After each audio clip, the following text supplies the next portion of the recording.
आदिदेव नमस्तुभ्यं प्रसीद मम भास्कर। दिवाकर नमस्तुभ्यं प्रभाकर नमोऽस्तुते।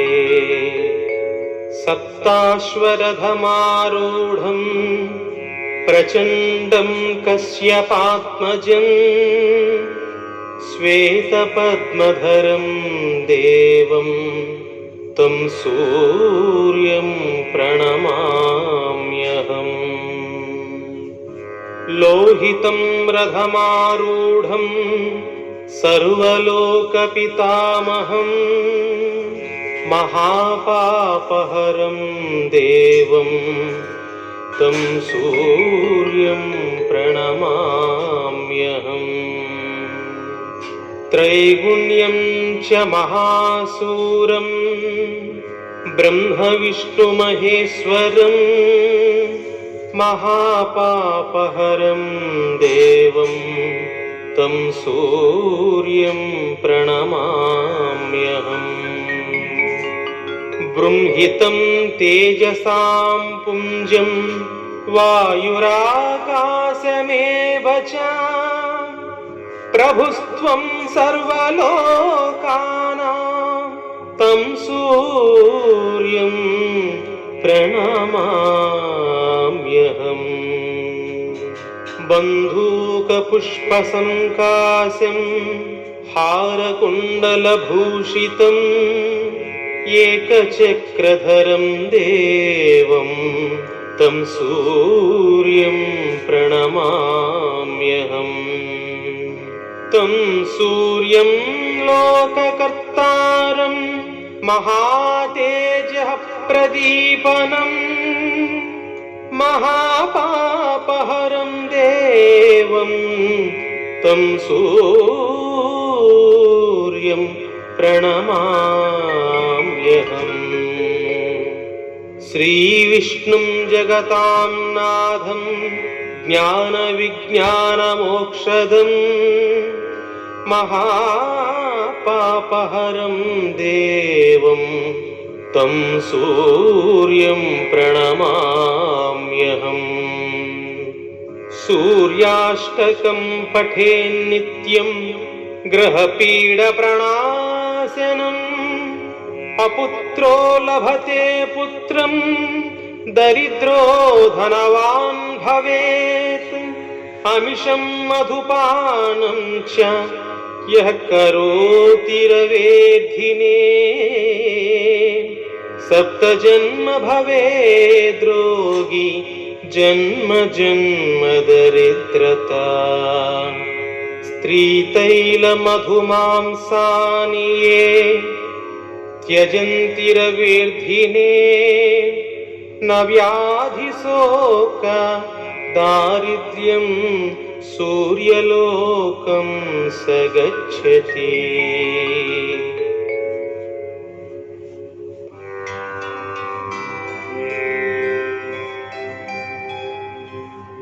ततो युद्धपरिश्रान्तं समरे चिन्तया स्थितं रावणं चाग्रतो दृष्ट्वा युद्धाय समुपस्थितम्। दैवतैश्च समागम्य द्रष्टुमभ्यागतो रणम्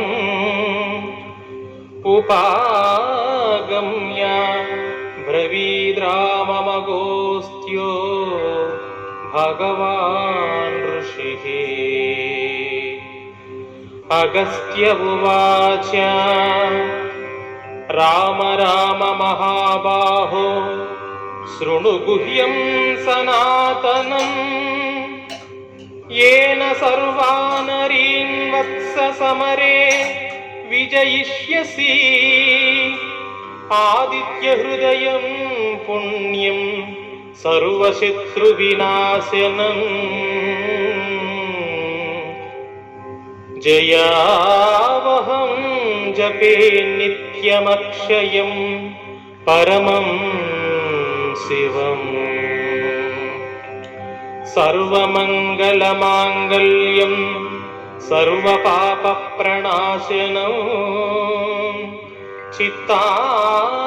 చిత్తాశోకప్రశమనం ఆయుర్వర్ధనముత్తమం రశ్మిమంతం సముద్యంతం దేవాసురనమస్కృతం పూజయస్వ వివస్వంతం భాస్కరం భువనేశ్వరం సర్వదేవాత్మకో హ్యేష తేజస్వీరస్సి భావనః ఏషః దేవాసురగణాన్ లోకాన్ పాతిగభస్తిభిః ఏషః బ్రాహ్మ చ విష్ణుశ్చ శివః స్కందః ప్రజాపతిః మహేంద్రో దనదః కాలో యమః సోమో హ్యాపాంపతిః పితరో వసవః సాధ్యా హ్యస్వినౌ మరుతో మనుః వాయుర్వహ్నిః ప్రజాప్రాణః ఋతుకర్తా ప్రభాకరः ఆదిత్యః సవితా సూర్యః ఖగః పూషా గభస్తిమాన్ సువర్ణసదృశో భానుర్విశ్వరేత దివాకరः హరిదస్వః సహస్రార్చితిః సప్త సప్తర్మిరీచిమాన్ సిమిరోన్మదనః శంభుస్త్వష్టా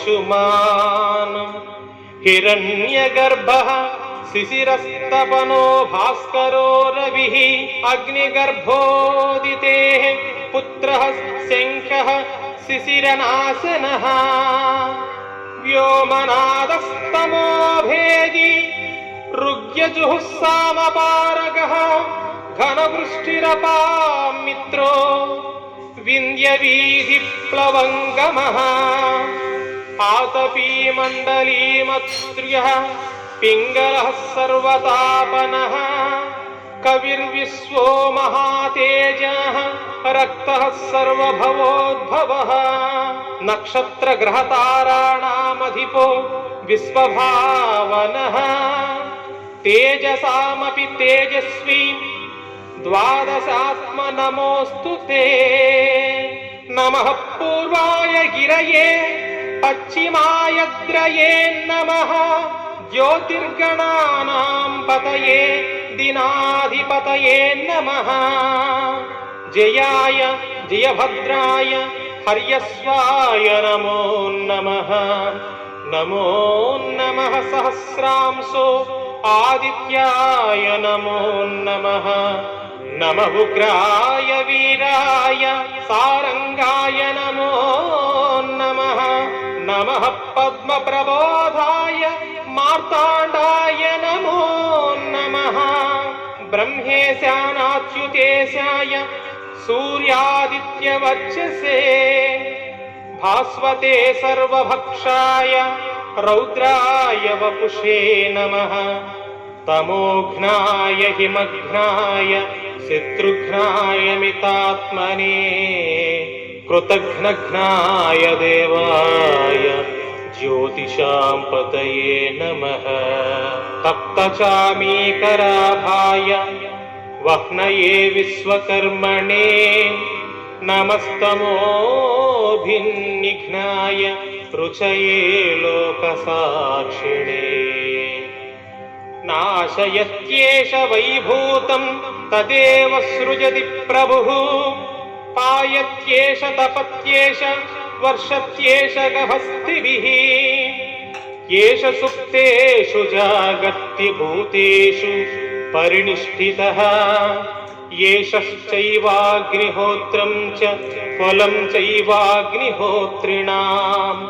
వేదాచ్య క్రతవచ్చైవ క్రతూనాం ఫలమేవ చ యాని కృత్యాని లోకేషు సర్వ ఏష రవిః ప్రభుః ఫలశ్రుతిః ఏనమాపత్సు కృత్యేషు కాంతారేషు బహేషు చ కీర్తయన్ పురుషః कच्चिनावसीदति राघव पूजयस्वैनमेकाग्रो देवदेवं जगत्पतिम् एतत्त्रिगुणितं जप्त्वा युद्धेषु विजयिष्यसि अस्मिन् क्षणे महाबाहो रावणं त्वं वधिष्यसि एवमुक्त्वां तथागस्त्यो जगाम च यथागतम् एतत् श्रुत्वा महातेज नष्टशोको भवत्तदा धारयामास सुप्रीतो राघव प्रयातात्मनान् आदित्यं प्रेक्ष्य जप्त्वा तु परं हर्षमवाप्तवान् त्रिराचम्य शुचिर्भूत्वा धनुराधाय वीर्यवान् रावणं प्रेक्ष्य हृष्ट्वात्मा युद्धाय समुपागमत् सर्वयत्नेन महतावदे तस्य धृतोऽभवत् अधरविरवधन् निरीक्ष्य रामं मुदितमनः परमं प्रहुष्यमाणः निशिचरपति संशयं विदित्वा सुरगणमध्यगतो वचस्त्वरेति इति श्री वाल्मीकि रामायणं तार्गत आदित्य हृदय स्तोत्रम्।